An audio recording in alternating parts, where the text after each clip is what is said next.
bless. Shalom. Shalom, shalom, shalom, shalom. Thank you for joining us.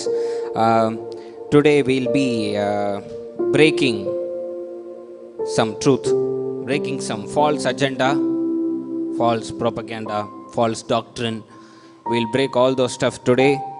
Today we'll be learning the truth. I want you to stick with me. This is very important. Many have been manipulated.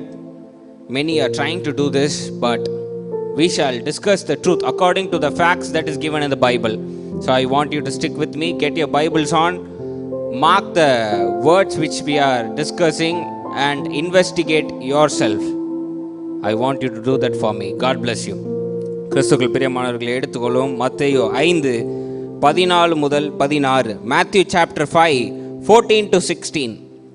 மத்தேயு 5:14 முதல் 16 வாசிக்க கேட்போம். நீங்கள் உலகத்துக்கு வெளிச்சமாய் இருக்கிறீர்கள். மலையின் மேல் இருக்கிற பட்டணம் மறைந்திருக்க மாட்டாது. விளக்கை கொளுத்தி மரக்காலால் மூடி வைக்காமல் விளக்கு தண்டின் மேல் வைப்பார்கள். அப்பொழுது அது வீட்டில் உள்ள யாவருக்கும் வெளிச்சம் கொடுக்கும்.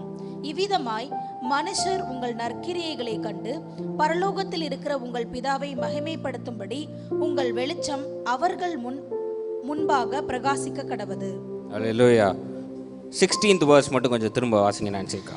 இவ்விதமாய் மனுஷர் உங்கள் நற்கிரியைகளை கண்டு பரலோகத்தில் இருக்கிற உங்கள் பிதாவை மகிமைப்படுத்தும்படி உங்கள் வெளிச்சம் அவர்கள் முன்பாக பிரகாசிக்க கடவது. Let your light so shine before men that they may see your good works and glorify your Father in heaven. இன்றைய செய்தியின் தலைப்பு Reflect God. தேவனை பிரதிபலிக்கவும். Reflect God. தேவனை பிரதிபலிக்கும். பக்கத்தில் பார்த்து சொல்லுங்க. Reflect God. Reflect God or glorify God. தேவனை மகிமைப்படுத்தவும். ஆமென். கைகளை வைங்க, நாம் ஜெபிப்போம். ஜீவனுள்ள அன்பின் தேவனே, நீ தந்த வார்த்தைக்காக நன்றி செலுத்துகின்றோம். இதில் உள்ள உண்மைகளை நாங்கள் அறிந்து கொண்டு சத்தியம் எங்களை விடுதலையாக்க நீர் உதவி செய்யும். எங்களுடன் இருந்து நீர் வழி நடத்தும். பொறுப்படுத்திக் கொள்ளும், ஆசீர்வதியும். இயேசு நாமத்தில் கேட்கிறேன் நல்ல பிதாவே. ஹல்லேலூயா. ஷலோம் ஷலோம் ஷலோம். God bless you. God bless you. கிறிஸ்துவுக்குள் பிரியமானவர்களே, ஒரு முக்கியமான சப்ஜெக்ட் இன்னைக்கு நம்ம டிஸ்கஸ் பண்ண போறோம். அதாவது கிறிஸ்தவ சமுதாயத்தில் முக்கியமா எல்லாத்தையும் கடைபிடிக்கிறோமோ, சொன்ன வசனங்கள் இயேசுவானவர் சொன்ன வழிகளை கடைபிடிக்கிறோமோ இல்லையோ, ஒரே ஒரு சட்டத்தை பயங்கரமா கடைபிடிப்போம். என்ன, சின்ன வயசுல இருந்து நமக்கு சொல்லி கொடுத்தது, வாழ்க்கையில ஊழியம் செஞ்சே தீரணும். ஒத்துக்கிறவங்க ஒரு ஆமேன்னு சொல்லுங்க. எஸ்.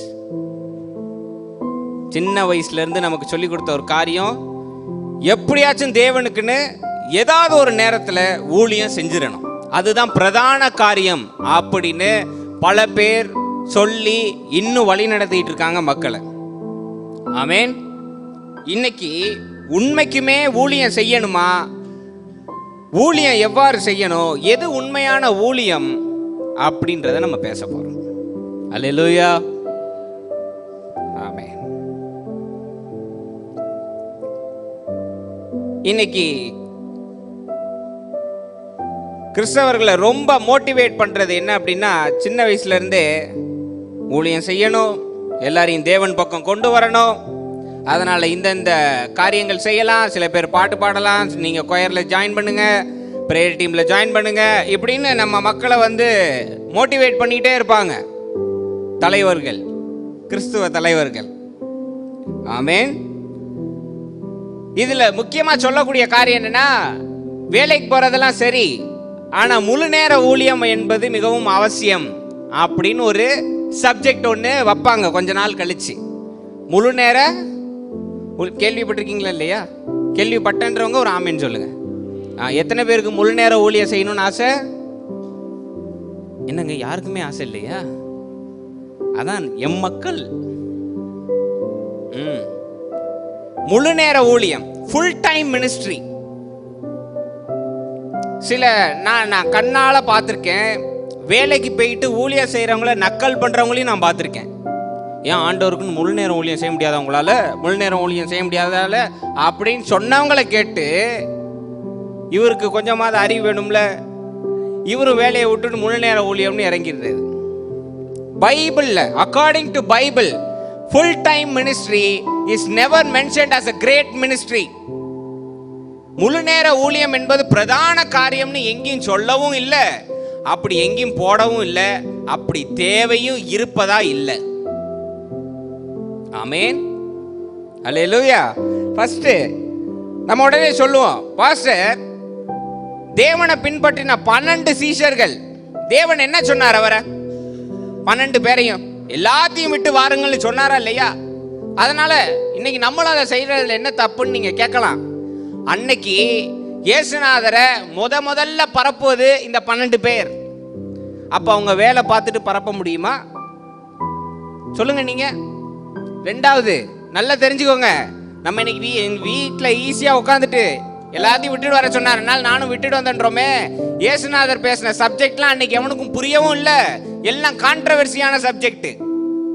பெண்களை மதிக்கவே கூடாதுன்னு இருக்கிற சமுதாயத்தில் பெண் சீஷரை முதல்ல அறிமுகப்படுத்துறது இயேசுநாதர். எத்தனை பேர் ஒத்துக்கிறீங்க? என்னென்ன சட்டங்கள்லாம் வைக்கப்பட்டுச்சோ எல்லாத்தையும் உடைச்சு ஒன்னும் இல்லாம பண்ணது இயேசுநாதர். அதை பின்பற்றி பேசின இவங்களுக்கு எவ்வளவு த்ரெட் இருக்குன்னு கொஞ்சம் யோசிங்க. அல்லேலூயா. இன்னைக்கு குடும்பத்துல சின்ன ஒரு சண்டை வந்துடக்கூடாது, உடனே நமக்கு எய்த்து நிக்கிறவங்க என்ன சொல்லுவாங்க? நீ வீட்டை விட்டு வெளியே அவனை காலி பண்ணிடுறனா இல்லையான்னு சொல்றாங்களா இல்லையா? சொல்றாங்களா இல்லையாங்க? சும்மா ஒரு வாக்குவாதத்துக்கு இன்னைக்கு த்ரெட் பண்றாங்க. அன்னைக்கு இவங்க பண்ண விஷயம்லாம் பெரிய விஷயம். அதாவது பல வருஷமா இதுதான் கட்டளை, இவன் தீட்டு இல்லை, ஒதுக்கி வை அப்படின்னு பல சடங்குகளை பின்பற்ற வந்த இடத்துல இயேசுநாதர் எல்லாத்தையும் உடைச்ச பிறகு இயேசுநாதருக்கு அப்புறம் இந்த 12 பேர் பேசுனா எவ்வளவு கஷ்டம்னு கொஞ்சம் யோசிச்சு பாருங்க. எவ்வளவு கேள்வி கேட்பாங்க, எவ்வளவு. நீங்களே பைபிள்ல பாப்பீங்க, முக்காவாசி நேரம் என்ன பண்ணுவாங்க? அப்ஸ்காண்டு தான். பார்த்துருக்கீங்களா இல்லையா? ஒளிஞ்சிருந்து அமைதியா ஊழியம் செஞ்சு, அதுலேயும் சிக்கல் பாருங்க. போய் பேசுகிற இடத்துலலாம் கல்லடி படுறாங்க, ஜெயிலில் தூக்கிட்டு போய் அட்டி வெளுத்துடுறானுங்க, அப்படி இருந்து செஞ்சுக்கிட்டே இருக்காங்களா இல்லையா? அந்த 12 பேர் முழு நேர ஊழியம் செய்வதற்கான நோக்கம் இதுவே. ஃபர்ஸ்ட் போய் பரப்புறாங்க, உலகமெங்கும் போகணும், எல்லாத்தையும் சமாளிக்கணும். அப்படி இன்னைக்கு நீங்களும் நானும் இயேசுநாதரை பற்றி யார்கிட்டயா சொன்னா ஜெயிலில் கொண்டு போய் அடிக்கிறாங்களான்னு கேட்குறேன். கிடையாது. இயேசுநாதரை பற்றி நம்ம நடுரோட்டில் நின்று பாட்டு பாடினா யாராவது கேள்வி கேட்குறாங்களா? கிடையாது. நமக்கு ஏதாவது பிரச்சனை இருக்கா? கிடையாது. இன்னைக்கு இயேசுநாதரை தெரியாத உலகம் ஏதாவது இருக்கா? இயேசுநாதரை பற்றி எல்லோருக்கும் தெரியும். ஆமென். அவர் கருணையின் கடவுள்னு எல்லாருக்கும் தெரியும். அல்லேலூயா. அந்த அளவுக்கு அவங்க ஊழியம் செஞ்சிட்டாங்க. இன்னைக்கு அதுல தான் நம்ம நடந்துகிட்டு இருக்கோம். ஆமென். அன்னைக்கு இருந்த சூழல் வேற, இன்னைக்கு இருந்த சூழல் வேற. இன்னைக்கு இதை எல்லாத்தையும் மனசுல வச்சுக்கிட்டு எல்லாத்தையும் விட்டுட்டு வந்தாங்கன்ட்டு இந்த மேல நிக்கிறவர்கள் கீழே உட்காந்துருக்கவங்கள பார்த்து நீங்க எல்லாத்தையும் விட்டுட்டு வாங்கன்னு சொல்லுவது மாபெரும் தவறுன்னு நான் சொல்றேன். அப்படி எதுவும் செய்யணும்னு எந்த அவசியமும் கிடையாது. நீங்க அப்படி எல்லாத்தையும் விட்டுட்டு வந்து முழு நேரம் ஊழியம் தான் செய்வேன் அப்படின்னீங்கன்னா, வேதத்துல மத்தேயு 7ஆம் பகுதியில நீங்க ஊழியம் செஞ்சு பேய் ஓட்டி எல்லாம் செஞ்சுட்டு போய் பிதாவானவர்கிட்ட நீங்க நான் இந்த மாதிரி ஊழியம் செஞ்சேன்னு சொல்லும் போது பிதாவானவர் உங்களை நோக்கி என்ன சொல்லுகிறாரா? அக்கிரமக்காரனே, நீ யாருன்னே எனக்கு தெரியாது, இதுக்குதான் நீங்க வேலையெல்லாம் விட்டு முழு நேர ஊழியெல்லாம் செஞ்சுக்கிட்டு இருக்கீங்களா? சொல்லுங்க. அப்போ ஊழியமே செய்யக்கூடாதான்னு கேட்டீங்கன்னா அதுக்கு வருவோம். அதுதான் இந்த சப்ஜெக்ட். ஆமென். முதல்ல ஊழியம்னா என்னன்னு கொஞ்சம் பேசிட்டு கொஞ்சம் டீப்பா நம்ம போவோம். இன்னைக்கு ஊழியம் வந்து பெரிய பிசினஸ் ஆயிடுச்சு. If you want to become a millionaire, become a pastor. That's my good advice to you. Christianity has become a very good business for everyone, so that everyone takes the Bible, preaches whatever he wants, gets the money and becomes a millionaire. இன்னைக்கு கிறிஸ்தவம் வந்து ஒரு பெரிய business ஆயிடுச்சுங்க. ஒத்துக்கலைனாலும் அதுதான் உண்மை. அல்லேலூயா. இன்னைக்கு பல பேர் ஸ்டேஜில் ஏறி இதுல என்ன சொல்லியிருக்கு ஏது சொல்லியிருக்கு அப்படின்னு அனுபவிச்சு ருசிச்சு பார்க்காம இஷ்டத்துக்கு மேலோட்டமா பேசிட்டு இந்த ஆண்டவர் வந்துட்டார் அந்த ஆண்டவர் வந்துட்டார்னு மக்களை பயமுத்தி காசு சம்பாதிக்கிறது இந்த பெரிய பிசினஸ் ஆயிடுச்சு இந்த கிறிஸ்தவத்துல. அது மாபெரும் தவறு. வேண்டான்ற நானு கிறிஸ்டியன். அத ஏங்க, இது உயிருள்ள வார்த்தை இல்லையாங்க? கையில வச்சிருக்கீங்களா? கொஞ்சம் தூக்கி காமிங்க. இதை நீங்க நம்புறீங்களா? உலகத்துல கணவனை நம்புறோமோ இல்லையோ, மனைவியை நம்புறோமோ இல்லையோ, இதை நம்பலாமா கூடாதா? உயிர் வார்த்தைகள். இப்படிப்பட்ட வார்த்தைகளை பேசி உயிர் தருகின்ற காரியங்களை கொடுத்துட்டு போனா இதை வச்சு இன்னைக்கு பல பேர் பிசினஸ் நடத்திக்கிட்டு வராங்க. பார்க்க ரொம்ப கோபமா வருது. முதல்ல மினிஸ்ட்ரினா என்னன்னு தெரிஞ்சுக்கோ. இந்த மினிஸ்ட்ரின்னா போய் ட்ராக்ஸ் கொடுக்கறது, நடுரோட்ல நின்று சத்தமிட்டு கூப்பிடுவது, நடுரோட்ல நின்று பாடுவது ஊழியம் கிடையாது. மினிஸ்ட்ரின்ற வார்த்தைக்கு இன்னொரு பேர் சர்வீஸ்னு அர்த்தம், டு சர்வ்னு அர்த்தம். அதாவது உபசரிப்பது. இயேசு ஆண்டவர் ஒரு இடத்துல சொல்றார், நான் உபசரிக்கப்பட வரல, உபசரிக்க வந்திருக்கேன் அப்படின்னு. To serve, not to be served. அதாவது பிதாவானவரான ஒரே மகனுக்கே என்ன சொல்றாரு, நான் எல்லாருக்கும் பணியாற்ற வந்திருக்கேன் அப்படின்னு பிதாவின் ஒரே மகன் சொல்ற இடத்துல இன்னைக்கு ராஜாக்கள் மாதிரியும் கால் மேல கால் போட்டுட்டு உங்களுக்கு கீழே ஒரு 12 பேரை வச்சுக்கிட்டு வேலை வாங்கிட்டு இருக்கிறதெல்லாம் திஸ் இஸ் அப்சல்யூட் மேட்னஸ். நீங்க இயேசுவானவரோட பெரிய ஆள் ஆயிட்டீங்களா? ஸ்டேஜில் நிக்க எல்லாரையும் நான் கேட்கிறேன், அவ்வளவு பெரிய ஆள் ஆயிட்டீங்களா? நீங்க இயேசுநாதர் பேசின ஞானத்தோட நீங்க எல்லாம் ஜாஸ்தி பேசுறீங்களா? கிடையாதுங்க. எதுக்கு இந்த பெருமை? ஏங்க நீங்க சொல்லுங்க. இயேசுநாதர் 12 சீஷர் வச்சிருந்தாங்க, வச்சிருந்தாரா இல்லையா? 3 வருஷம் ஊழியம் செஞ்சார். நீங்க வாசிச்ச பகுதியில யாராவது ஒருத்தர் கால் அமுத்தி விட்டேன், இயேசுநாதர் துணியை துவைச்சு போட்டேன் அப்படின்னு எங்கேயாவது இருக்காங்க? இருக்கான்னு கேட்டேன். கிடையாது. இயேசுநாதர் வச்சிருந்த 12 சீஷர்ல யாராவது ஒருத்தர் இயேசுநாதர் தாயார் வீட்டுக்கு போய் ஒட்டரை அடிச்சு விட்டேன், வீட்டை கிளீன் பண்ணி விட்டேன்னு எங்கேயாவது இருக்காங்க? இருக்கான்னு கேட்டேன். இல்ல. அப்புறம் இதெல்லாம் எங்க இருந்து இந்த சட்டங்கள்லாம் உங்களுக்கு வந்துச்சுன்னு நான் கேட்கிறேன். இன்னைக்கு ஸ்டேஜ் போட்டு என்னமோ செலிபிரிட்டி தோத்துருவாங்க போல, இன்னைக்கு ஆக்டர் ஆக்ட்ரஸ் தோத்துருவாங்க போல. இவங்களுக்கு அவ்வளோ பிளாக் கேட்ஸ் பாதுகாப்பு, இவங்களுக்கு அவ்வளோ ஒரு உபசரிப்பு. ஏன்? நீங்க எல்லாம் மேல இருந்து குதித்தவர்களா? மனிதர்கள் தேவனுடைய கிருபையால் அவருடைய வார்த்தையை சொல்ல தேர்ந்தெடுக்கப்பட்டவர்கள், அவ்வளவுதான். இன்னைக்கு யாக்கோப், கொஞ்சம் பைபிள்ல யாக்கோப் எடுங்க. யாக்கோபு 1:17 கிட்ட ஒரு வசனம் ஒன்று இருக்கு. அதை கொஞ்சம் எல்லாரும் சேர்ந்து வாசிப்போம். நான்சி அக்கா முதல்ல வாசிக்கிட்டோம். Give me a minute. நன்மையான எந்த ஈவும், ஒரே நிமிஷம் அக்கா, தட்ஸ் நாட் த ஒன். 1:27 யாக்கோபு 1:27. திக்கற்ற பிள்ளைகளும் விதவைகளும் படுகின்ற உபத்திரவத்திலே அவர்களை விசாரிக்கிறதும் உலகத்தால் கரைபடாதபடிக்கு தன்னை காத்துக் கொள்வதுமே பிதாவாகிய தேவனுக்கு முன்பாக மாசில்லாத சுத்தமான பக்தியாய் இருக்கிறது. அங்க பக்தின்னு வார்த்தை போட்டிருக்கா. இங்கிலீஷ்ல என்ன தெரியுமா போட்டிருக்கு? பியூர் அண்ட் அன்டிஃபைல்ட் ரிலிஜியன் இருக்கு. ரிலிஜியனுக்கு தமிழ்ல என்னங்க? ரிலிஜியனுக்கு தமிழ்ல என்ன? மதம். அதாவது திக்கற்ற பிள்ளைகளுக்கோ உலகத்தினுடைய கரைபடாம இருக்கிறது தான் உண்மையான மதம். தேவனுக்கு முன்னாடி உண்மையான மதம்னு சொல்லி நம்ம வேதத்துல மதம்ன்ற வார்த்தை போடப்பட்டிருக்கு. அல்லேலூயா. எது மினிஸ்ட்ரின்னு கொஞ்சம் பாருங்க.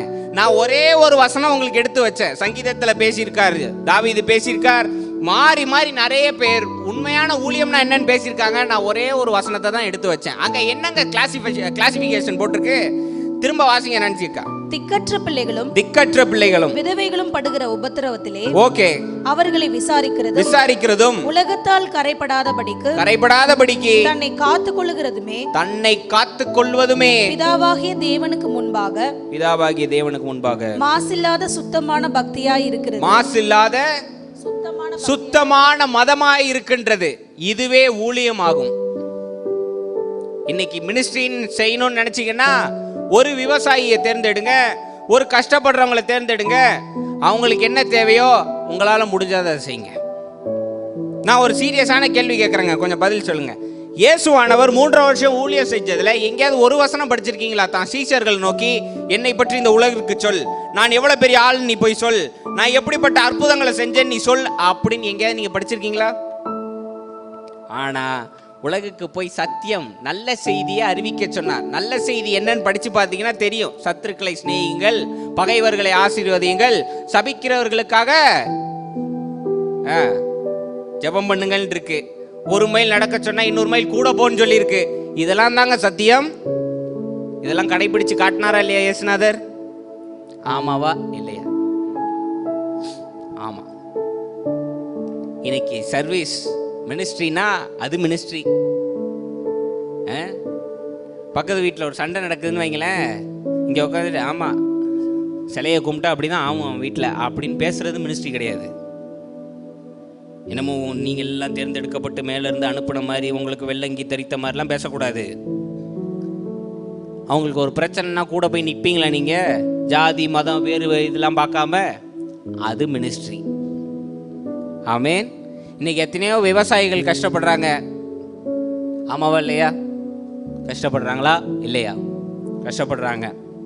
எத்தனையோ பேர் தர்மம் எடுத்துக்கிட்டு இருக்காங்க, அவங்களுக்கெல்லாம் செய்யலாம்ல, அது மினிஸ்ட்ரி தானேங்க. உங்களை காசா கொடுக்க சொல்லுங்க, காசை பத்தியே விட்டுருவோம். At least a word of encouragement. பக்கத்து வீட்டுக்காரங்க சோகமா இருக்காங்களா, போய் உட்காந்து கொஞ்சம் பேச்சு கொடுக்குற, அதுவே ஒரு மனசு ஆத்துதா இல்லையாங்க? இன்னைக்கு நீங்க சோகமா இருந்தா யசோதரம்மாக்கு ஃபோன் பண்ணி பேசுறீங்க, அவங்க 2 வார்த்தை ஆறுதலா சொன்னே மனசு குளிருதா இல்லையாங்க? ஆமாவா இல்லையா? அது ஏன் நம்ம இன்னைக்கு மற்றவங்களுக்கு கொடுக்க மாட்டேன்றோம்? இன்னைக்கு ஒருத்தரெல்லாம் நான் பார்க்குறேன், தன்னுடைய 2 பிள்ளைகள், ஒரு பெண் பிள்ளை ஒரு ஆண் பிள்ளை. எஸ்ரமா இதை நீங்க என்ன கேளுங்க, எஸ்ரமா கூட்டு போய் டாஸ்மாக் முன்னாடி நின்று கத்திக்கிட்டு இருக்காரு. அதாவது நீங்கள் எல்லாம் மனம் திரும்ப வேண்டும், நீங்கள் எல்லாம் மனம் திரும்ப வேண்டும், டாஸ்மாக் முன்னாடி. இப்படி எங்கேயாவது ஊழியம் செய்யணும்னு போட்டிருக்காங்க? செய்யணும்னு போட்டிருக்கா? போடல. எதுக்கு இந்த public stunt? So you need honour. உங்களுக்கு பெருமை தேவைப்படுது, அதாவது உங்களை எல்லாரும் போற்றணும். ஆஹா சூப்பரா ஊழியம் பார்த்தாருன்னு. இது மாம்சத்துக்கான இச்சையா இல்லையா? மாம்சத்துக்கான ஜீவனத்தின் பெருமையா இல்லையா? ஒருவர் நீங்க அந்த வீடியோ பார்த்து நல்ல வேளை நம்மெல்லாம் அந்த ஃப்ளைட்ல இல்ல, நான் முக்கியமா அந்த ஃப்ளைட்ல இல்ல. ஃப்ளைட்ல ஏறி உட்காந்து அவர் ஜோமன்னாலும் நல்லபடியா ஜோமன்னும்ல. ஆண்டவரே இந்த விமானத்தை ரத்தத்தினால் சீல் பண்ணி மறைக்கின்றேன், சுகபத்திரமா எங்களை கொண்டு செல்லும். ஜோமன்னுமா இல்லையா? ஏறி உட்காந்து ஆண்டவரே ஒரு 2 மாசத்துக்கு முன்னாடி ஏர் இந்தியா போய் கிராஷ் ஆனிச்சு, இந்த ஃப்ளைட்டை அவன்லாம் அதை மறந்து தான் அங்கே வந்து உட்காந்துருக்கான். அவனை திரும்ப நீங்க உசுப்பி விடுறது எவ்வளவு பெரிய ஒரு மோசமான செயல். You are triggering. நான் ரீசெண்டா போனேன் ஒரு கல்யாணத்துக்காக, நான் போக வேண்டியது இருந்தது. சண்டே சர்ச் முடிச்சுட்டு போறதுனால I don't have time, so I have to fly. இவ்வளவு விசுவாசம் பேசுற எனக்கே ஃப்ளைட் ஏறினோடனே கொஞ்சம் விங்ஸ் எல்லாம் அப்படியே செக் பண்ணிக்கிட்டு இருந்தேன், ஓடுதா ஒழுங்கா ஓடுதா சோபா அப்படின்னு. எனக்கே கொஞ்சம், ஏன்னா அந்த நினைவுகள் இருக்கு. லேண்ட் பண்ணும் போது அவன் கொஞ்சம் சின்ன ஃப்ளைட்டுங்க, பட்டக்கன்னு லேண்ட் பண்ணிட்டான். எனக்கா எதுவும் தீப்பொறி வருதா அப்படின்னு அப்பா இறக்கி விட்ட கையோட வெளியே ஓடினவன் தான் நான் வரலப்பா அப்படின்னு. இவர் ஏறி உட்காந்து ஜோம் பண்றது பாதுகாப்புக்கு. இதுல எதுக்கு ஏர் இந்தியா கிராஷ் ஆனதை சொல்லி ஜோம் பண்ணும்? இது பெரிய ஞானம்னு நினைச்சுக்கிறாங்க. எத்தனை பேர் ஃப்ளைட்ல சரிங்க, நம்ம இன்னைக்கு பஸ்ல போறோங்க, பஸ்ல ஏறி உட்காடுறோம், பக்கத்துல ஒருத்தன் ஏறி உட்காந்தோடனே ஒரு மணி எடுத்து கௌசல்யா சுப்ரபார அப்படின்னா என்ன பண்ணுவீங்க நீங்க? கொஞ்சம் அமைதியா பண்ணுங்க சொல்லுவோமா இல்லையா? நம்ம பண்ணா அது நியாயம், மற்றவன் பண்ணா மட்டும் நமக்கு கோபம் வருது. என்னங்க இது? பெரிய முட்டாள்தனமா இருக்கே. இப்படி வச்சுக்கலாமே. இன்னைக்கு நம்ம பாஸ்டர் ஒருத்தர் டாஸ்மாக் முன்னாடி போய் நின்று ஆச்சு போச்சுன்னு கத்துறாரு. அதே மாதிரி அவங்க யாராவது செஞ்சா நீங்க ஒத்துக்குவீங்களா? இவனுங்களுக்கே சத்தியம் தெரியாது, உங்களுக்கு நல்லா தெரியுமா? இன்னைக்கு ஃப்ளைட்லயோ பஸ்லயோ நம்ம போற வண்டியிலயோ யாராவது ஒருத்தர் ஏறி அவருடைய நமாச ஓதுனார்னு வைங்க, நீங்களும் நானும் அமைதியா இருப்போமா இல்லையா? பதில் மட்டும் சொல்லணும். இருக்க முடியாதுல்ல, கோபம் வருது இல்லை நமக்கு. அப்போ நம்ம பண்ணா மட்டும் என்னங்க நியாயம்? எங்க இருந்து இந்த நியாயம்? இவங்க ஃப்ளைட்ல ஏறி கத்துவாங்களாம், நடு ரோட்ல கத்துவாங்களாம், அவங்க எல்லாம் சகிச்சு போயிடணுமா. அதை கேள்வி கேட்டா கிறிஸ்தவர்களை ஒடுக்குறாங்க அப்படின்னு ஒரு லேபிள் அடிச்சிட வேண்டியது. நீங்க பண்றது முட்டாள்தனமான வேலையா இருந்தா அவங்க கேள்வி கேட்கதாங்க செய்வாங்க. இயேசுநாதர் எங்கேயுமே நடு ரோட்ல நின்று ரீகார்டு பாபா பாபா பாபா பா அப்படின்னு பண்ணலையே. ஏங்க, இறந்து ஒரு பொண்ணு படுத்து கிடக்குறா, அங்க போய் கூட அவர் அந்நிய பாஷை பேசலங்க. நல்லா புரிஞ்சுக்கோங்க. போய் என்னங்க சொன்னார் இயேசுநாதர் அந்த ஸ்திரீயை பார்த்து? சிறு பெண்ணே, சிறு பெண்ணே எழுந்துரு. 3 வார்த்தை தாங்க, சிறு பெண்ணே எழுந்துரு. இதுக்கு மேல ஏதாவது பேசினாரா? நம்ம இன்னைக்கு பண்ற ஏன் இவ்வளவு பில்டப்? அதாவது ஃபர்ஸ்ட் இன்னைக்கு நல்லா தெரிஞ்சுக்கோங்க, சர்வீஸ்னா என்ன நல்லா தெரிஞ்சுக்கோங்க. ஒருவருக்கு ஒருவர் உதவியாக இருப்பது, திக்கற்ற பிள்ளைகளுக்கு போய் நிற்பது. சங்கீதத்தில் தாவீது எழுதியிருக்கார், தகப்பன் இல்லாத பிள்ளைகளுக்கு நியாயம் வாங்கி கொடுப்பது தான் மாபெரும் ஊழியம்னு எழுதியிருக்கார். சங்கீதத்தை எடுத்து படிங்க. அதுதாங்க சர்வீஸ், அதுதான் சர்வீஸ். இன்னைக்கு விவசாயிகள்லாம் ரொம்ப கஷ்டப்பட்டு இறந்து அதுக்கு போராட்டம் நடந்தது, ஆமாவா இல்லையா? கேள்விப்பட்டாமா இல்லையா? நம்மள எத்தனை பேர் அந்த போராட்டத்தில் கலந்துக்கிட்டோம்? ஒரே வார்த்தை சிம்பிளா முடிச்சிடுறது, உங்களுக்காக நாங்கள் ஜெபித்துக் கொள்கின்றோம். அப்படியா? அப்போ உங்க வீடு பத்திக்கிட்டு எரியும் போது மற்றவங்க எல்லாரும் உங்களுக்காக ஜெபித்துக் கொள்கின்றோம் அப்படின்னா எவ்வளவு கோவம் வருது? ஏன் நம்ம கூட இறங்கி அதே தானங்க அவங்களும் எதிர்பார்க்குறாங்க. இன்னைக்கு மனுஷனை நம்ம மதிக்கிறதே இல்லையே.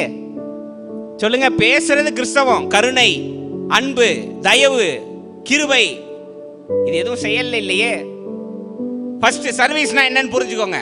மினிஸ்ட்ரி அப்படின்னா ஸ்டேஜ் போட்டு இயேசு நல்லவர்னு பேசுறதை விட இயேசு உண்மையிலுமே நல்லவரான நீங்க நடக்கிறதுல தான் மக்கள் கண்டுபிடிப்பாங்க. ஆமென், அல்லேலூயா. தொடர்ந்து வருவோம். இப்போ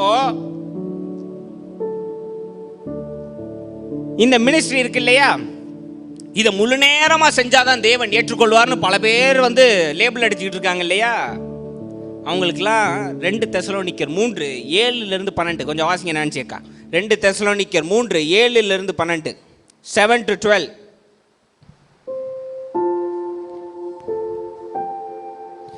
இன்னவிதமாய் எங்களை பின்பற்ற வேண்டும் என்று நீங்கள் அறிந்திருக்கிறீர்களே. பவுல் எழுதியிருக்காரு, வாசிங்க.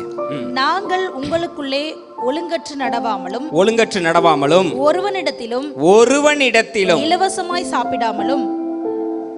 பெண்ணோ பென்சிலோ இருந்தா மார்க் பண்ணிக்கோங்க. பவுல் எழுதியிருக்காரு, இலவசமாய் சாப்பிடாமல் உங்களில் ஒருவனுக்கும் பாரமாயிராதபடிக்கு இரவும் பகலும் பிரயாசத்தோடும் வருத்தத்தோடும் வேலை செய்து சாப்பிட்டோம். வாசிங்க. உங்கள் மேல் பாரத்தை வைப்பதற்கான என்பதினாலே அப்படி செய்யாமல் நீங்கள் எங்களை பின்பற்றும்படிக்கு நாங்கள் உங்களுக்கு மாதிரியா இருக்க வேண்டும் என்றே அப்படி செய்தோம். ஒருவன் வேலை செய்ய மனதில்லாதிருந்தால் அவன் சாப்பிடவும் கூடாதென்று நாங்கள் உங்களிடத்தில் இருந்தபோது உங்களுக்கு கட்டளையிட்டோமே. பெண் இருந்தா அந்த கடைசி வசனத்தை அண்டர்லைன் பண்ணிக்கோங்க. உங்களிடத்தில் வாசிங்க நினைச்சேக்கா. உங்களிடத்தில் ஒருவன் வேலை செய்ய மனதில்லாதிருந்தால் அவன் சாப்பிடவும் கூடாதென்று நாங்கள் உங்களிடத்தில் இருந்தபோது உங்களுக்கு கட்டளையிட்டோமே. ஓகே. உங்களில் சிலர் யாதொரு வேலையும் செய்யாமல் வீண் அலுவல்காரராய் ஒழுங்கற்று திரிகிறார்கள் என்று கேள்விப்படுகிறோம்.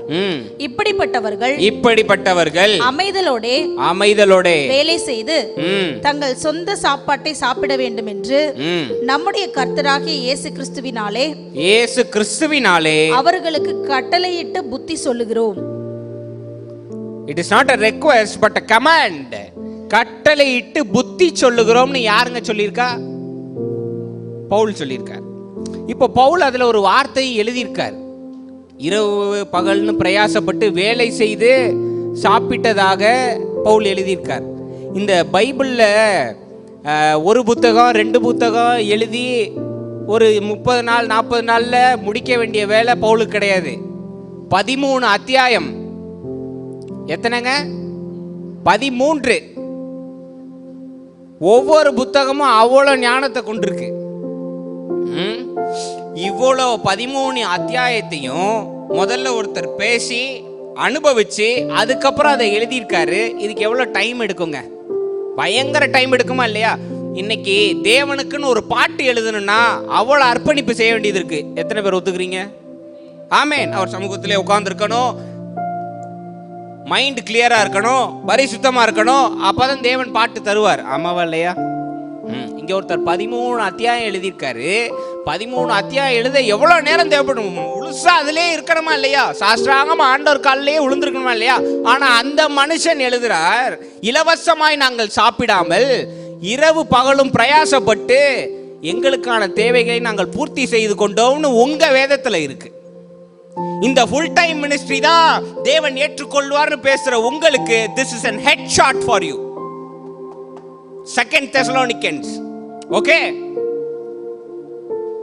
முழு நேரம் ஊழியம் செஞ்சாதான் தேவன் ஏற்றுக்கொள்வார் அப்படின்னு எல்லா வேலையும் விட்டுட்டு நீங்க தேவனை மகிமைப்படுத்தணும்னு எந்த அவசியமும் கிடையாது. அத பவுல் எழுதி இருக்கிறார். அல்லேலூயா. நம்ப மாட்டீங்கல்ல? அப்போஸ்தலர் 18:3 கொஞ்சம் வாசிங்க. நான் சேக்கா 18:3, Acts 18:3. அவர்கள் கூடாரம் பண்ணுகிற தொழிலாளிகளாய் இருந்தார்கள். ஆமென். தானும் அந்த தொழில் செய்கிறவனானபடியினாலே அவர்களிடத்தில் தங்கி வேலை செய்து கொண்டு வந்தான். யாருங்க? பவுல். கூடாரம் செஞ்சவங்க அங்க இருந்தாங்க. எனக்கும் அந்த வேலை தெரியணுன்ற தெரிஞ்சதுனால நான் என்ன செய்யறாராம், அவர்களோட தங்கி இருந்து வேலை செய்ததாக பவுலே எழுதியிருக்கிறார். ஆமாவா இல்லையா? நீங்க கேட்கலாம், பாஸ்டர் இதெல்லாம் வந்து ஆண்டவர் பத்தி கொஞ்சம் நல்லா பாருங்க. ஆண்டவர் பேசினதுக்கு அப்புறம் ஊழியம் ஆரம்பிச்சு கொஞ்ச நாள் கழிச்சு இது நடக்குது. அல்லேலூயா. ஆமென். பவுல் வேலை செஞ்சிருக்கார். என்ன செஞ்சார்?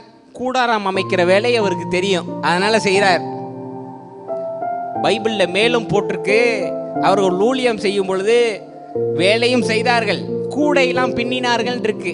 மீன் வலைகள் பின்னினார்கள், கூடைகள் பின்னினார்கள் இருக்கு. ஆமாவா இல்லையா? கூடை பின்னிருக்காங்க, கூடாரம் அமைச்சிருக்காங்க. இயேசுநாதர் வேலை தெரியுமா? கார்பெண்டர். இன்னைக்கு செய்தி முடியும் போது நான் ஒரு 2-3 வீடியோ போடுறேன், கொஞ்சம் பாருங்க. இயேசுநாதர் எப்படிப்பட்ட கிராஃப்ட்ஸ்மேன். கார்பெண்டர் வேலை செஞ்சு தன்னுடைய பசிக்காகவும் தன்னுடைய ட்ரெஸ்ஸுக்காகவும் வேலை செஞ்சு அதை சம்பாதிச்சு அதுலேயும் ஊழியம் செஞ்சுருக்காங்க. ஆமாவா இல்லையா? தனிப்பட்டு ஒரு சர்ச் அமைச்சு அங்கே தர்பாராக உட்காந்து நான் தான் இங்கே எல்லாம் தலைன்னு சொல்லி அவருக்கு ஒரு 4 அடியால் வச்சு எங்கள் அம்மா அந்த 4 பேருக்கு ஒரு பேர் சொல்லுவாங்க. என்ன பேருமா? பரமார்த்த குருக்களா? 4 முட்டாள்களை வச்சுருப்பாங்களே, அது மாதிரி ஒரு 4 முட்டாளை வச்சு அவனை சின்டெக்ஸை கலவுச்சுன்னா அவன் சின்டெக்ஸே ஓட்டையை போட்டு போயிடுவான். அப்படி ஒரு 4 பரமார்த்த குருவை வச்சு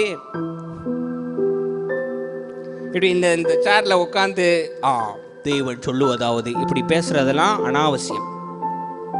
உங்களுக்குன்னு ஒரு இடத்தை ஏற்படுத்திக்கிட்டு உங்களை எல்லாரும் ரபி ரபின்னு கூப்பிடணும்னு ஆசைப்பட்டீங்கன்னா உங்களுக்கும் பரிசேயருக்கும் வித்தியாசமே இல்லை என்று வேதம் சொல்லுகிறது. மத்தேயு 23:24 முழு வசனத்தையும் தேவன் உரிச்சு எடுத்திருக்கார். இப்படி மக்களுக்கு நடுவில் பெருமை தேடிக்கொள்வது, தான் எந்த வேலையும் செய்யாம மக்களை செய்ய விடாம பண்றது எல்லாம் வெள்ளை அடிக்கப்பட்ட கள்ளர் குகைன்னு இருக்கார் இயேசுநாதர். ஒத்துக்கிறீங்களாங்க? இங்க 13 அத்தியாயம் எழுதின பவுலே வேலை செய்யறாரு. இங்க ஒரு பாட்டு கூட எழுதல, ஆனா ஒரு இதுல இப்படி உட்கார்ந்துருக்குது. ஏன்னா இவங்க ஸ்டேஜ் போட்டு ஜீசஸ் லவ்ஸ் யூன்ட்டாங்களாம், அதனால நீங்க பெரிய இடத்துல உட்காரலாமா? எப்படி என்னங்க நீங்க இன்னைக்கு சாதிச்சிட்டீங்க? எத்தனை பேரை உயிரோட எழுப்புனீங்க? நான் என்ன சொல்ல வரேன்னா, இந்த வேலையை விட்டுட்டு ஊழியம் ஒன்னே பிரதானம்னு இருக்கிறீங்க பாருங்க, அதெல்லாம் தேவையே இல்லைன்ற நான். ஆமென். தேவனை அப்போ எப்ப பாஸ்டர் ஊழியம் செய்யவே வேண்டாமா? செய்யணும். எங்க செய்யணும்னு தான் இருக்கு. ஆமென். நீங்க செய்றீங்க இல்லையா, ஒரு வேலை தொழில் செய்றீங்கல்ல, அங்க தேவனை மகிமைப்படுத்துங்க, அங்க தேவனை பிரதிபலிக்க வழி செய்யுங்க. அதுதான் உண்மையான ஊழியம். அல்லேலூயா. மேலும் ஒரே ஒரு வசனம் வாசிக்கிறோம். ரோமர் 16:18 வாசிங்க பாப்போம். நினைச்சேக்கா 16, 18.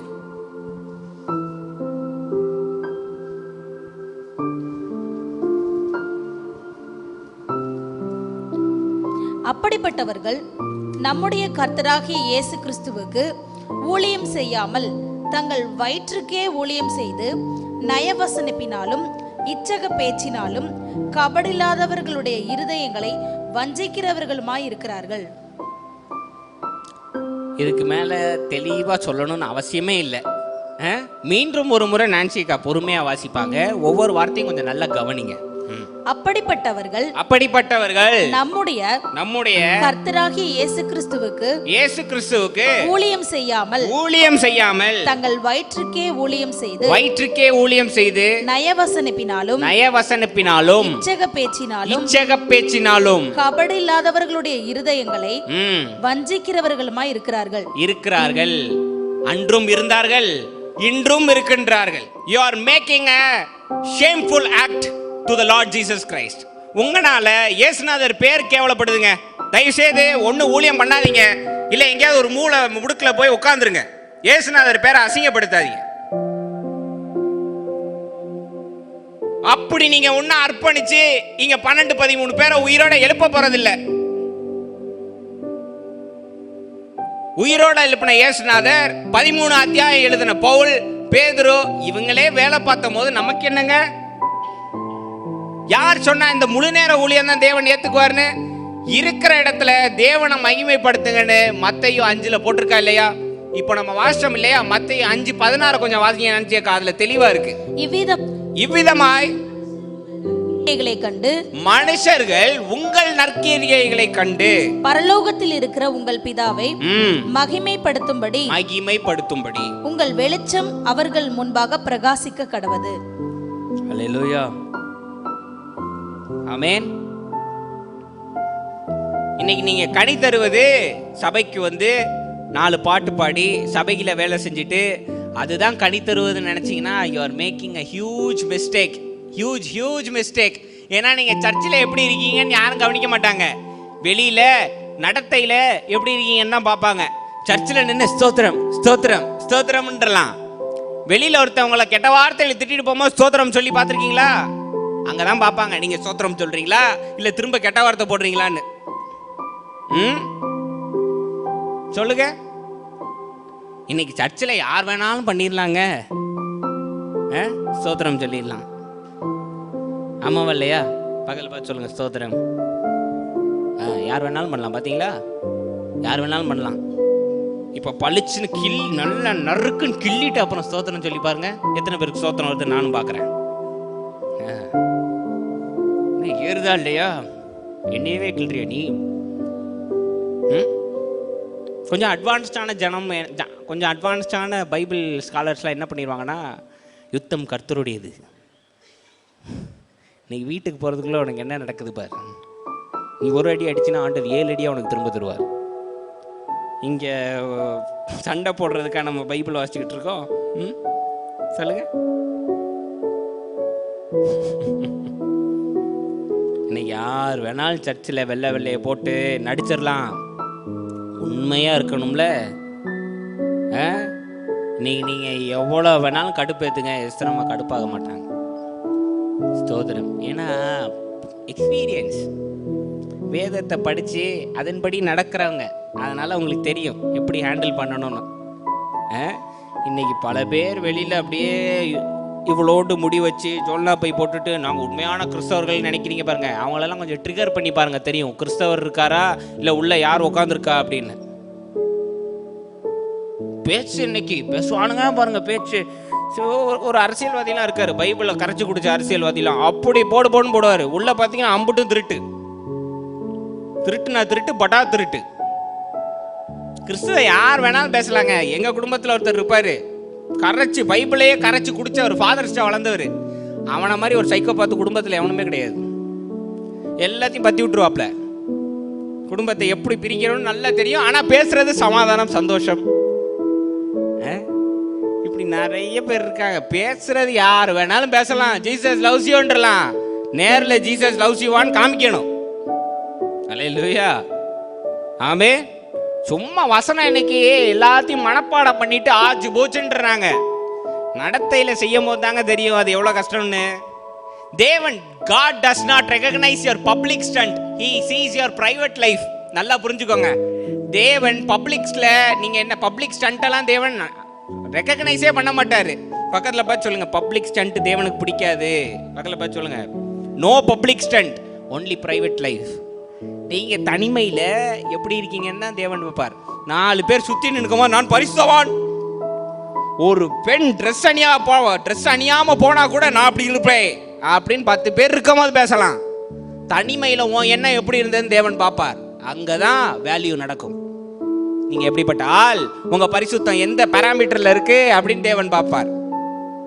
பரிசுத்தத்தை விடுங்க, இன்னைக்கு சபையில நின்று விசுவாசம் அப்படி ஆட்களை அப்படியே டான்ஸ்லாம் ஆடுவாங்க. விசுவாசத்துல பேசி கீழே இறங்கி தனியா இருக்கும் போது பார்க்கும்போது தான் தெரியும் அது விசுவாசமா இல்ல சும்மா பேச்சா அப்படின்னு.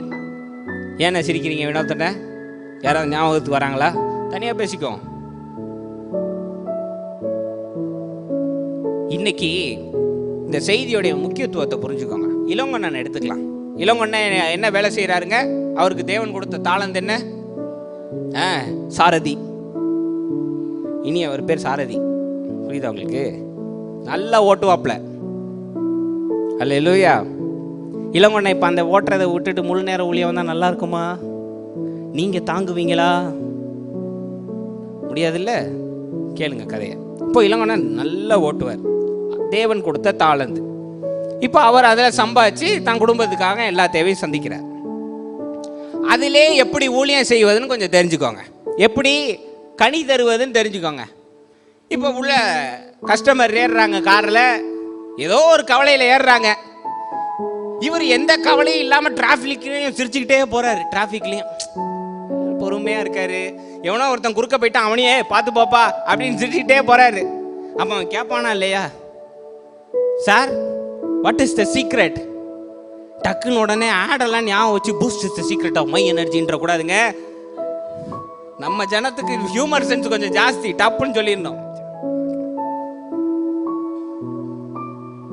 அப்படி கேட்கும் போது இளவன் என்ன சொல்லுவார்?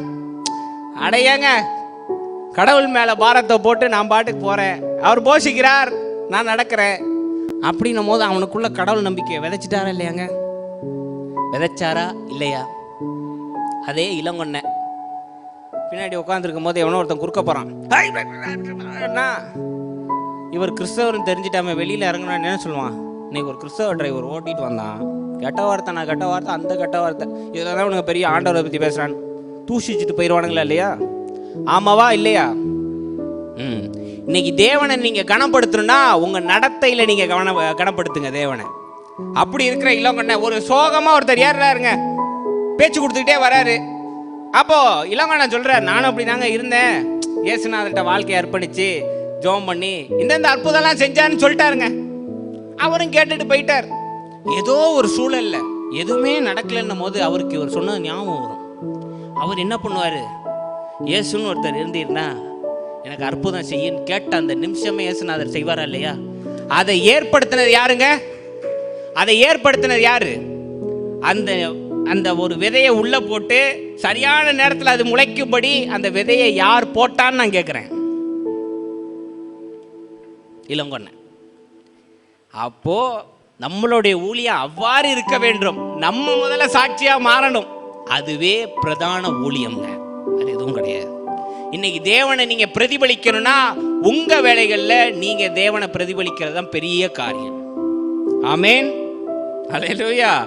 நம்ம இன்னைக்கு நினைக்கிறோம்ல, பைபிள்ல உள்ள பெரிய பெரிய கேரக்டர்லாம் சர்ச்சிலே பிறந்து வளர்ந்தோன்னு நினைக்கிறோம்ல. 4 பேர் மீன் பிடிச்சிக்கிட்டு இருந்தாரு, ஒருத்தர் வரி வசூலிப்பவர், மத்தேயுலாம் லூக்காலாம் ரொம்ப படித்தவர். பழைய ஏற்பாட்டே எடுங்க, ஆபிரகாம் ஒரு பிஸ்னஸ் மேனு, யாக்கோபும் அப்படிதான். எல்லாரும் தேவனை எங்க கண்டடைஞ்சாங்க? தன்னுடைய வேலைகளில் தான். அங்கதான் தேவனை பிரசித்திப்படுத்துறாங்க, தேவனை பெருமைப்படுத்துறாங்க. தனிப்பட்டு ஊழியம் ஆரம்பிச்சு சர்ச்சை போட்டு எசேக்கியேல், தானியேல், படிக்கட்டு ஜபம் அப்படி இப்படிலாம் போடலை. புரியுதா உங்களுக்கு? லேடர் மினிஸ்ட்ரி, பக்கெட் மினிஸ்ட்ரின்லாம் போடலை. இதெல்லாம் அனாவசியம், அதுக்கு தேவையும் கிடையாது. இன்னைக்கு நீங்கள் உங்களுக்கு தெரிய மாட்டேங்குதுங்க, நீங்கள் சீரியஸ்னஸ் புரியாமல் சிரிச்சுக்கிட்டு இருக்கீங்க. இன்னைக்கு கிறிஸ்தவம் பெரிய பிஸ்னஸ் ஆயிடுச்சு. மக்கள்கிட்ட காசு வாங்கி சபையை பெருசு பெருசாக கட்டிக்கிட்டு இருக்கீங்க. இன்னைக்கு சபையை உடைக்கிறது தானங்க இயேசுநாதர் வந்தாரா இல்லையா? சாலமன் நல்லவரா இல்லையா? அதுக்கு நீங்கள் பதில் சொல்லுங்க. நம்ம முறைப்படி வந்தாதான் மக்களுக்கு புரியும். சாலமன் நல்லவரா இல்லையா? நல்லவர் தான், ஒரு இடத்துல வீக்னஸ். அதை நான் கேட்கலங்க. நல்லவரா இல்லையா? அவ்வளோதான். நல்லவர், ஞானத்தில் சிறந்தவர். அவர் கட்டினாரா இல்லையா? ஒரு சபை ஆலயம் கட்டினாரா இல்லையா? அது கட்ட 48 வருஷம் ஆனிச்சு. அதை 3 நாளில் உடைச்சி தள்ளிடுறேன்னு யார் சொன்னா? இயேசுநாதர். பிதாவானவர் சொல்லி தான் சாலமன் கட்டுறாரு. பிதாவானவருடைய மகன் நான் உடைச்சிடுறேன்றாரு. என்னங்க நியாயம் இது? உடைச்சாரு. உடைச்சிட்டு என்ன சொன்னாரு? கையினால் கட்டப்படாத சபையை நான் எழுப்புவேன்னு சொன்னாரு. செஞ்சிட்டாரா இல்லையா? அதை பவுல் 2-3 இடத்துல சொல்லியிருக்காரா இல்லையா?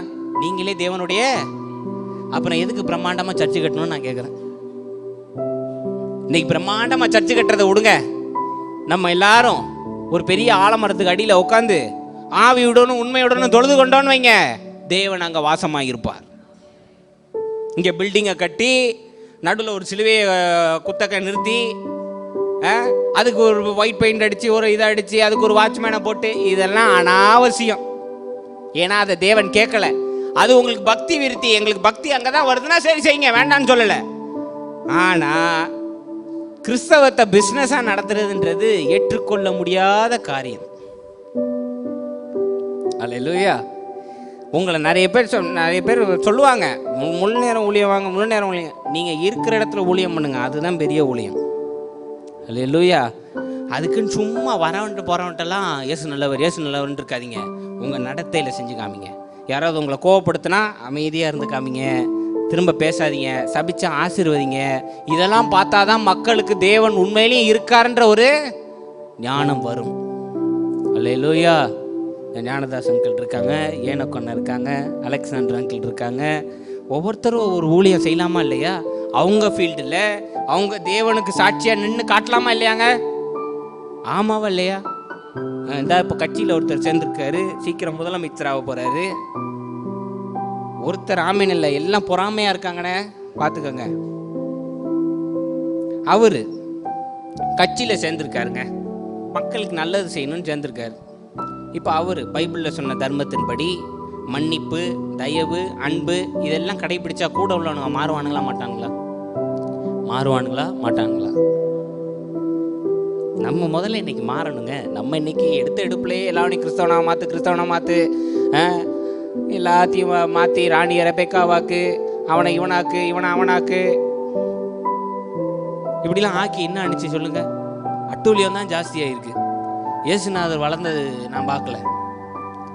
இருக்கிற இடத்துல இன் யோர் ஃபீல்டு. சரி, பெண்கள் பெண்களை எடுத்துக்கோங்க.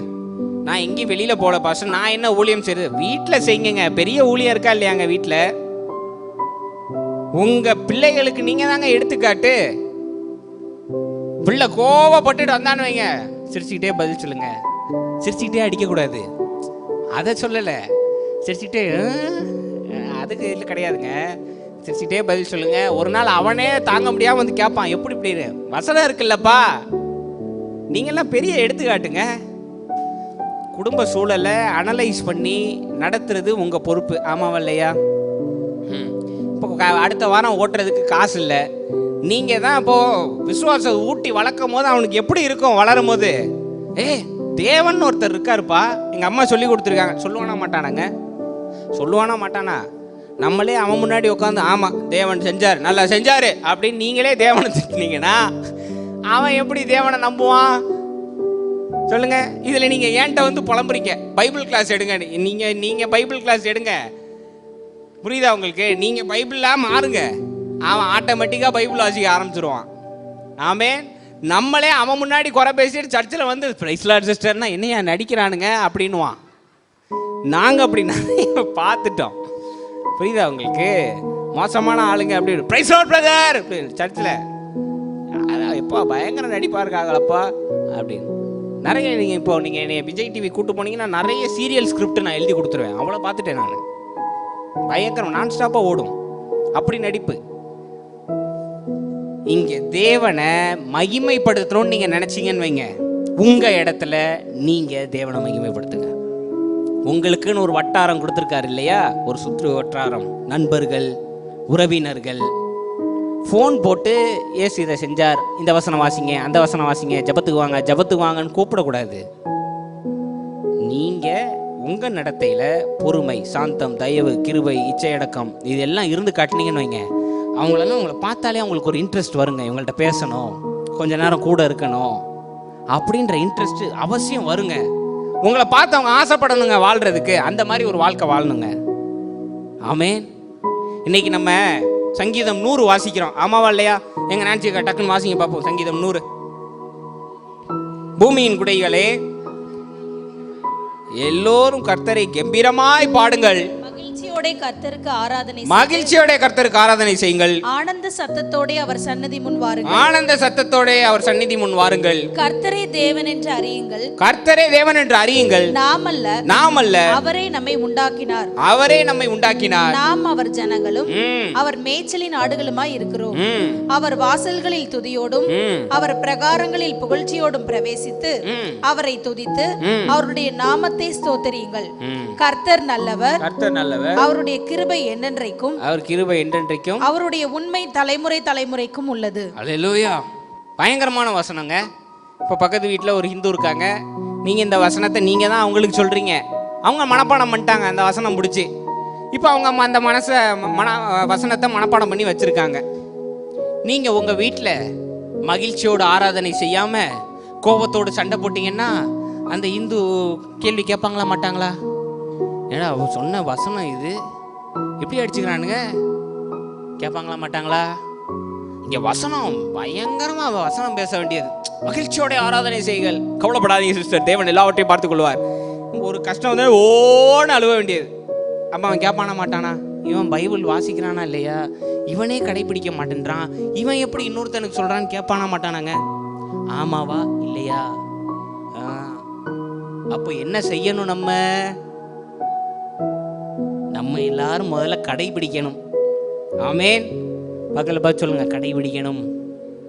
நல்ல கையாக இறுக்கமாக பிடிச்சி குலுக்குங்க. கடைபிடிக்கணும் சிஸ்டர், கடைபிடிக்க வேண்டும்.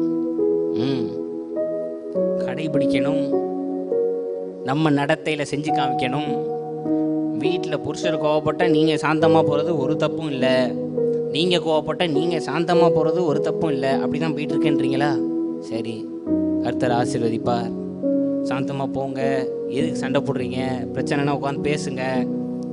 தீர்வு இல்லாமல் ஏதாவது ஒன்று இருக்காங்க? ஏதாவது பிரச்சனைக்கு தீர்வு இல்லாமல் இருந்திருக்கா? எல்லாத்துக்கும் தேவன் தீர்வு வச்சிருக்காரா இல்லையா? ஏற்ற நேரத்தில் எல்லாவற்றையும் செய்கிறாரா இல்லையா? ஆமேன். அப்போ நீங்கள் அதை செஞ்சு காமிங்க. கடைசியாக ஒரு வசனம், மத்தேயு 12, 33, 35 வாசிக்க பார்ப்போம். 33 to 35. Matthew 12, 33 to 35. மரம் நல்லதென்றால் அதன் கனியும் நல்லதென்று சொல்லுங்கள், மரம் கெட்டதென்றால் அதன் கனியும் கெட்டதென்று சொல்லுங்கள். மரமானது அதன் கனியினாலே அறியப்படும். விரியன் பாம்பு குட்டிகளே, நீங்கள் பொல்லாதவர்களாய் இருக்க நலமானவைகளை எப்படி பேசுவீர்கள்? இருதயத்தின் நிறைவினால் வாய் பேசும். வாய் பேசும். அல்லேலூயா. ஆமென். ரொம்ப தெளிவாக போட்டிருக்க இல்லையா? மனசு நல்லா இருந்தால் நல்லது பேசுகிறோம், கெட்டது இருந்தால் கெட்டது பேசுகிறோம். அதுக்கப்புறம் தேவன் ஏதோ திட்டியிருக்காரு, நான் சொல்லலை, அது வேதம் சொல்லியிருக்கு. அதுக்கப்புறம் என்ன சொல்கிறாரு? இருதயத்தின் நிறைவு வாய் பேசுங்க. முடிஞ்சிச்சு, அவ்வளோதான். இயேசுநாதர் இன்னைக்கு சிலுவையில் செத்தார்னு தெரிஞ்சதை விட தான் இறப்புலையும் மன்னிச்சாருன்னா இயேசுநாதருக்கு நிறைய பேரை தெரியுங்க. ஒத்துக்கிறீங்களா இல்லையா? ஆமென். இயேசுநாதர் தான் எப்படி இருக்கேன், எப்படி ட்ரெஸ் பண்ணேன், எவ்வளோ ஸ்டைலாக இருந்தேன்லாம் இயேசுநாதர் கண்டுக்கவே இல்லை. என்ன பேசினார், என்ன குணமாக இருந்தார், அதை தான் கான்சென்ட்ரேட் பண்ணார். அதை தான் மக்களுக்கும் சொல்லி கொடுத்தார். அல்லேலூயா. இந்த இயேசுநாதர் ஞானஸ்தானம் கொடுத்தாருங்களே யோவான், இன்னைக்கு சட்டத்திட்டம் வச்சுருக்கோம்ல, கிறிஸ்தவனா இப்படி தான் ட்ரெஸ்ஸு போடணும், இப்படி தான் முடி வெட்டணும்னு. அதில் எதுலையாவது பொருந்துறாரா யோவான்னு? கிடையாது. என்ன சாப்பிட்டாரு? காட்டு தேனும் புரியல. சரி, தேன் வெட்டிக்கிளி பழம்லாம் எடுத்துகிட்டு வாங்க, இவங்களை நேராக ஒரு காட்டுக்கு கூட்டு போய் ஒரு வாரம் அதை சாப்பாடை கொடுப்போம், எத்தனை பேர் சாப்பிட்டு பழைப்போம்னு பார்ப்போம். நம்ம என்ன சாப்பிட்டோம், எப்படி ட்ரெஸ் பண்ணியிருந்தோன்றதெல்லாம் அங்கே முக்கியமே கிடையாது. ஆனால் ராஜாவுக்கு வழியை உண்டாக்குனாரா இல்லையாங்க? அவரை மாதிரி சத்தமாக யாருமே உண்டாக்கலை. உண்டாக்கி இயேசுநாதருக்கே ஞானஸ்தானம் கொடுத்தாரா இல்லையா? செஞ்சாரா இல்லையா? பேதுரு நினச்சி பாருங்கள், நான் உங்கள்கிட்ட இதை தான் திரும்ப திரும்ப சொல்கிறேன். பேதுரு மாதிரி ஒரு ஆளை நீங்கள் பார்க்கவே முடியாது. மீன் பிடிக்காரருங்க, ஃபுல் டைம் மீன் பிடிக்காரர். அழகாக பல்லாம் வெள்ளை வெள்ளைன்னு இருக்குன்னு நீங்கள் நினைக்கிறீங்களா? தூத்துக்குடி பக்கம் வந்திருக்கீங்களா? அதுதான் பாரம்பல எப்படி இருக்குன்னு சாம்பிள் பாய்க்கு தெரியும். வேணா உங்களை நான் கூட்டு போய் காமிக்கிறேன், கப்பலில் ஏற்றி உள்ளே கொஞ்சம் கூட்டு போயிட்டு வர சொல்கிறேன். தெரியும். அவங்க பேச்செல்லாம் கேட்டிருக்கீங்களா? எழுத்து தான் பேசுவாங்க, போல வாழை தான். தப்பாக ஏதாவது பேசுனீங்கன்னா ஏன் இப்படி பேசுகிற அப்படிலாம் கேட்க மாட்டாங்க. எடுத்தோம் சொருமோம் முடியுது, அவ்வளோதான். அதுக்கு மேலே பேச்சே கிடையாது. அப்படிப்பட்ட ஆட்கள் பேதுரு இப்போ அப்படிப்பட்ட ஆள் தான். நினச்சி பாருங்க, போய் பேசுறது பிதாவானவருடைய ஞானத்தை. ட்ரெஸ்ஸு சென்ஸ்லாம் பார்த்தீங்களா? பழைய ட்ரெஸ்ஸை போட்டு அழுக்காக தான் போயிட்டே இருந்தாங்க. புதுசாக போய் ட்ரெண்ட்ஸில் மேக்ஸில் வாரம் வாரம் வாங்கி கரெக்டாக இருக்கா கூர்கா பேண்ட்ஸ் போட்டு பாஸ்டர் இன் பண்ணி நிற்கணும் அப்படின்னு பார்த்தீங்களா? இங்கே எது முக்கியமோ அதை தான் அவங்க செஞ்சாங்க.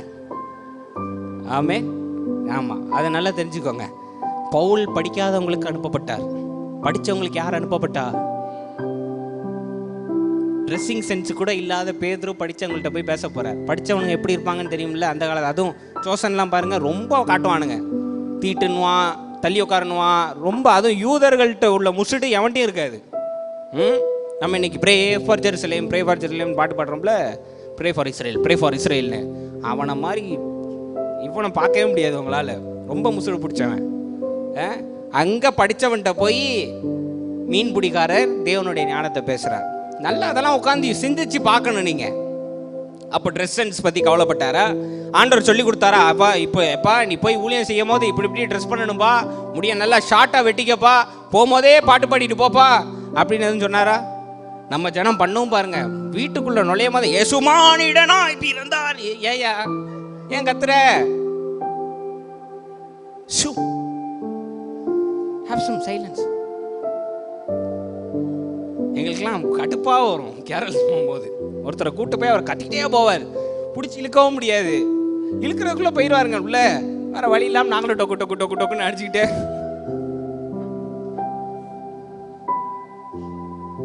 அப்படி ஒன்றும் கஷ்டப்பட்டு நீங்கள் சொல்ல வேண்டாங்க, நடந்து காமிங்க. கையெடுத்து கும்பிட்டு கேட்டுக்க கிறிஸ்தவ சமுதாயத்தை. நீங்கள் போய் பேசுகிறத விட நீங்கள் முதல்ல செஞ்சு காமிங்க ப்ளீஸ். நான் தான் வீடியோ கிளிப்பிங் போடுறேன், புரியுதா உங்களுக்கு? இயேசுநாதர் வந்து வேலை செய்கிறாரு.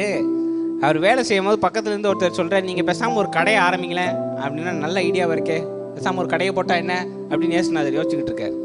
நான் உங்களுக்கு அந்த கிளிப்பிங்ஸ் போடுறேன். அவங்கெல்லாம் அப்படி வேலை பார்த்தவங்க. கிராஃப்ட்ஸ்மேன் தெரியுமா? அந்த காலத்தில் பணக்காரங்க இருப்பாங்கல்ல, அவங்களுக்கு டோர் லாக்கு, சேரு, டேபிளு இதெல்லாம் கிராஃப்ட்ஸ்மேன் தான் செய்வாங்க. என்ன அலெக்சாண்டர் அங்கிள், அந்த காரியத்தை செஞ்சவருங்க இயேசுநாதர். பெரிய பெரிய பில்டிங்ஸ்ல கதவு, அதுக்கான லாக்கு அதெல்லாம் செஞ்சு கொடுத்துக்கிட்டு இருந்தவர். ஒரு இடத்துல ஜோசன்ல அழகா சொல்றாரு, எதுக்கு இதை நீங்க செய்றீங்க அப்படின்னா என் துணிமணிக்கு என் சாப்பாடுக்குன்றாருங்க. இங்க ஆனா 10ல் 1 பங்கு வைக்கலைன்னா உனக்கு பொங்கு. யார் உங்களுக்கு அதிகாரம் கொடுத்தா? அதெல்லாம் மூட்டையா தரலைன்னா ஆண்டவர் மூட்டையா வந்துட்டு இருந்து எடுத்துருவாரு. இந்த பயமூத்துற பூச்சாண்டி வேலையெல்லாம் இங்க வேண்டாம்.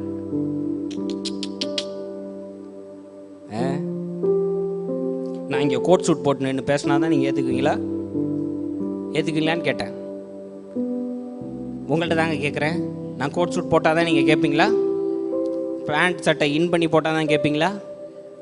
இந்த ஈஸ்டருக்கு என் கெட்டப் தெரியுமா உங்களுக்கு? இயேசுநாதர் மாதிரியே ஒரு அங்கி சொல்லி தைச்சிக்கிட்டு இருக்காங்க. இப்போ ஒரு கிளியலும் இல்லாமல் அப்படியே தைக்கிறாங்க. போட்டு வருவேன், சத்தியத்தை பேசுவேன். கேட்பீங்களா மாட்டீங்களா? இப்போ நான் என்ன ட்ரெஸ் போட்டேன்னா முக்கியம்? பாஸ்டர் சாக்கை உடுத்திட்டு வந்தார், அதனால நான் செய்தி கேட்க மாட்டேன். எங்கள் அண்ணன் ஒரு தடவை சொன்னார், சும்மா ஜோக்குக்கு தான், ஒருத்தர் வீட்டுக்கு ஃபங்க்ஷனுக்கு எல்லாம் கிளம்பிட்டான், வாப்பா போகலாம் அப்படின்னா வரமாட்டேன்ப்பா அப்படின்னு. ஏன்ப்பா அப்படின்னா, அந்த ஆள் கையில் மோதிரமாக போட்டிருக்காரு. யோ அந்த ஆள் போட்டால் உனக்கு என்ன வாயா அப்படின்னு கூப்பிட்டு எங்கள் அப்பா கூப்பிட்டு பண்ணார். இது அது மாதிரி இருக்குது. பாஸ்டர் இந்த ட்ரெஸ் போட்டதுனால நான் செய்தி கேட்க மாட்டேன், அது பண்ணதுனால நான் கேட்க மாட்டேன். நீங்கள் வெளி ஒழுங்காக பார்க்குறீங்களே தவிர இருதயத்தின் நிறைவை யாரும் பார்க்க மாட்டேன்றாங்க. இன்னைக்கு கிறிஸ்தவம் அதனால தான் தோத்துக்கிட்டு இருக்கு. நல்லா தெரிஞ்சுக்கோங்க. நீங்கள் பெரிய சர்ச்சு, பெரிய பிராண்டு, இவ்வளோ பெரிய ஆட்களோட நான் பேசி அவங்களோட தொடர்பு வச்சுக்கிட்டா தான் என் கிறிஸ்தவம் வளரும்னு நினச்சிங்கன்னா you are making a mistake. நீங்கள் இருக்கிற இடத்துல தேவனை மகிமைப்படுத்துறது தாங்க பெரிய விஷயம். நீங்கள் எவ்வளோ பொறுமையாக இருக்கீங்கன்னு சுற்றி உள்ளவங்க எல்லாம் கவனிப்பாங்கங்க. நீங்கள் எவ்வளோ சாந்தமாக இருக்கீங்க, எவ்வளோ சந்தோஷமாக இருக்கீங்கன்னு கூட கவனிப்பாங்க. எப்படி நீங்கள் நடந்துக்கிறீங்கன்னு. எங்கள் ஐயாவுக்கு இந்த விடியற் காலையில் எழுந்திரிச்சு ஜெபம் பண்ணுற பழக்கம் உண்டு. முன்னாடி பாரதி நகரில் காலையில் எழுந்திரிச்சு பாட்டு பாடுவார். இந்த கதையை அவரே சொல்லியிருக்காரு, நான் உங்களுக்கு ஞாபகப்படுத்துகிறேன். நாங்கள் வீடு காலி பண்ணும் போது பின்னாடி உள்ள முஸ்லீம் வந்து, அந்த காலையில் பாட்டு கேட்குறதுக்கே ரொம்ப இனிமையாக இருக்கும் சார், அதனாலேயே நான் காலையில் சீக்கிரம் எழுந்திரிச்சு வெளியில் சேர் போட்டு உட்காடுறேன் அப்படின்னு சொல்லியிருக்காரு. நீங்கள் எப்படி இருக்கீங்கன்னு தான் பார்ப்பாங்க மக்கள், என்ன பேசுகிறீங்க அப்படிலாம் பார்க்க மாட்டாங்க. நம்ம நின்று இந்த விட்டு கொடுத்தல், சாக்ரிஃபைஸு இதெல்லாம் பேசிட்டு 10 ரூபாய்க்காக 1/2 கிலோ தக்காளிக்கு சண்டை போட்டான்னு வைங்க, அதையும் மக்கள் பார்த்துட்டு தான் இருப்பாங்க. ஏன்னா கிறிஸ்தவனாக இருந்துட்டு இந்த போக்கு போகிறான் அப்படின்னு. நானும் எங்கள் அம்மாவே இப்போ திட்டிகிட்டலையும், கிறிஸ்தவனாக இருந்துட்டு இவனுக்கு எதுக்கு இந்த வேலை, சும்மா நின்று கத்திக்கிட்டு அப்படின்னு. ஏங்க கிறிஸ்தவனா கத்துறது கிடையாதுங்க, கிறிஸ்தவனா எப்படி வாழணுன்றது தாங்க கிறிஸ்தவம்.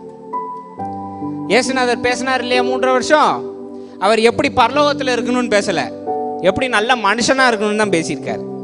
ஆமாவா இல்லையா? அதை மேற்கொண்டு ரசித்து ருசித்து எழுதினார் பவுல். இவங்க எல்லாரும் என்ன செஞ்சுருக்காங்க, வேலை பார்த்து அங்கேயே ஊழியம் செஞ்சு தேவனை மகிமைப்படுத்தியிருக்காங்க. அல்லேலூயா, ஆமென். அதனால் யாராவது உங்கள்கிட்ட வந்து முழு நேர ஊழியத்துக்கு வாங்கன்னு கூப்பிட்டா 9600226537க்கு ஃபோன் போட்டு கையில் கொடுத்துருங்க, நான் பார்த்துக்கிறேன். ஆமென். நான் எடுக்கலை அப்படின்னா என் வீடு உங்களுக்கு தெரியும்ல, நேராக கூப்பிட்டு வந்துடுங்க, அவரையும் நம்ம வேலைக்கு சேர்த்து விட்டு அங்கே ஊழியம் பார்க்க வச்சுருவோம். அல்லேலூயா. இந்த விட்டுட்டு முழுசாக ஆண்டவருக்கு அப்படியே படுத்து கிடக்கிறேன்லாம், அப்படியே சாஷ்டாங்கமாக விழுந்து கிடக்கிறேன்லாம் பேச வேண்டாம். இருக்கிற இடத்துல தேவனை மகிமைப்படுத்துங்க. இன்னைக்கு ஒவ்வொருத்தருக்கும் ஒரு தாளந்து தேவன் கொடுத்துருக்காரா இல்லையா? ஆமாவா இல்லையா? இந்த சர்ச்சுக்கெலாம் வரதுக்கு முன்னாடி நான்சி அக்கெல்லாம் பார்த்தீங்கன்னா பியூட்டிஷியன் தெரியுமா உங்களுக்கு யாருக்காது?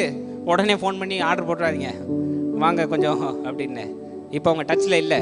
பியூட்டிஷியன் அவங்க எத்தனை இடத்துல ஆண்டவர் காமிச்சிருக்கலாம் தெரியுமா? ஆமாவா இல்லையாங்க? போகிற இடத்துலலாம் என்ன கல்யாண வீட்டில் பிரச்சனை இருந்தாலும் இவங்க சாந்தமாக இருந்தால் எல்லாத்தையும் கேட்பாங்களே இல்லையா, நீ மட்டும் எப்படி சாந்தமாக இருக்க அப்படின்னு. அப்படி தாங்க தேவனை வெளிப்படுத்தணும். சும்மா நின்று கத்துறதுனால ஆகாது. பக்கத்தில் பார்த்து சொல்லுங்கள், கத்துறதுனால ஆகாது. சொல்லுங்கள், தைரியமாக சொல்லுங்கள். நடத்தையில் காமிங்க சிஸ்டர், நடத்தையில் காமிங்க பிரதர். அல்லேலூயா, ஆமென்.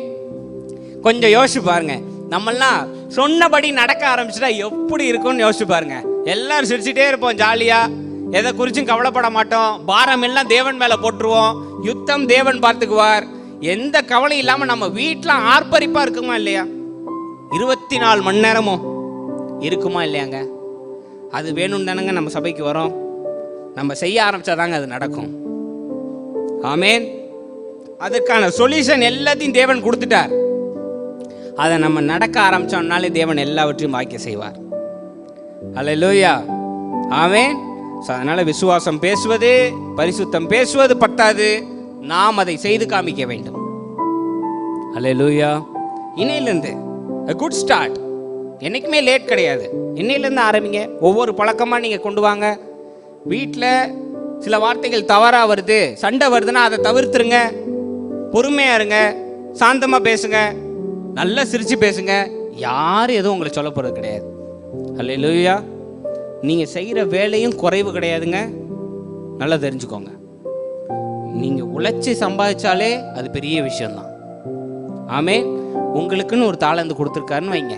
சப்போஸ் உங்களுக்கு டெய்லரிங் வருதுன்னா அதுலேயும் செய்கிறது தப்பே கிடையாது. யாரும் உங்களை இழிவாக பேசணும்னு அவசியம் கிடையாது. தாராளமாக செய்யுங்க. உங்கள் கையின் பிரயாசத்தை நீங்கள் சாப்பிடுங்க. செய்கிற வேலையில் தேவனை பிரதிபலிக்கும். ஆமேன். அல்லேலூயா. அதனால் இனிமேட்டு என்ன செய்யணும்? எந்த வேலை செஞ்சாலும் உண்மையாக உத்தமமாக அந்த இடத்துல உங்கள் நடத்தை கிறிஸ்துவை போல் இருக்க வேண்டும். அல்லேலூயா. பக்கத்தில் பார்த்து சொல்லுங்க, கிறிஸ்துவை போல் இருக்க வேண்டும். You have to be like Christ in your behavior, not in your dress. Hallelujah. கடைபிடிங்க. கர்த்தர் உங்களுக்கு பெரிய காரியங்களை வாய்க்க செய்வார். ஆமென். தலைகளை தாழ்த்துங்க, நாம் ஜெபிப்போம். ஜீவனுள்ள அன்பின் தேவனே, நீ தந்த வார்த்தைக்காக நன்றி செலுத்துகின்றோம். நாங்கள் இனி உன் வார்த்தையில் நடக்க, அதனை செய்து காமிக்க, பிறருக்கு சாட்சியாய் நாங்கள் திகழ நீர் உதவி செய்யும். நீர் பொறுப்படுத்திக் கொள்ளும், ஆசிர்வதியும். கேட்டுக்கொண்டிருக்க ஒவ்வொருவரும் உன் வார்த்தையின்படி நடக்க நீர் உதவி செய்யும். பொறுப்படுத்திக் கொள்ளும், வழி நடத்தும். இயேசுவின் நாமத்தில் கேட்கிறேன் ஜீவனுள்ள நல்ல பிதாவே. ஆமென். ஆமென். அல்லேலூயா. தேவனை மகிமைப்படுத்துங்கள். பகல பார்த்து சொல்லுங்க, தேவனை மகிமைப்படுத்துங்க. Glorify God. God bless you. Shalom. சரி, நீங்க இங்க என்ன பண்றீங்க?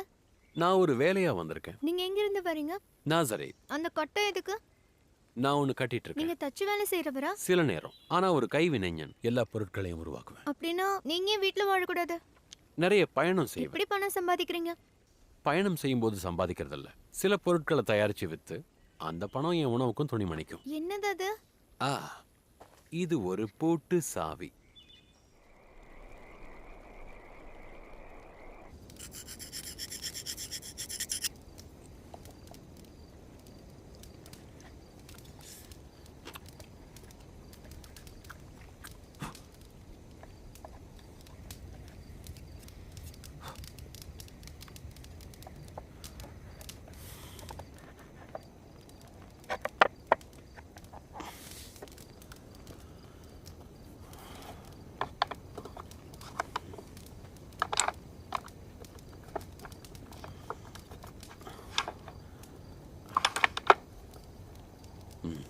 இது நல்லா இருக்கு.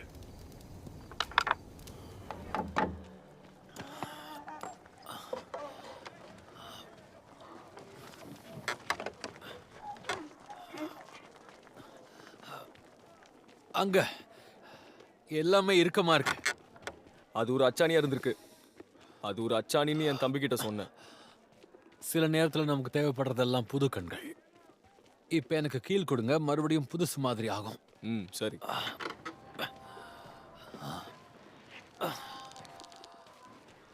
நீங்க இதுல கை தேர்ந்தவரா இருக்கீங்க. நீங்க இந்த ஊர்லயே தங்கி ஒரு கடையை திறந்துருக்க. நான் திறக்கவா?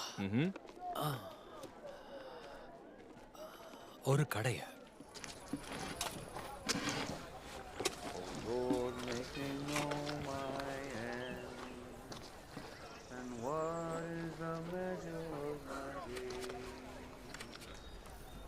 Joab?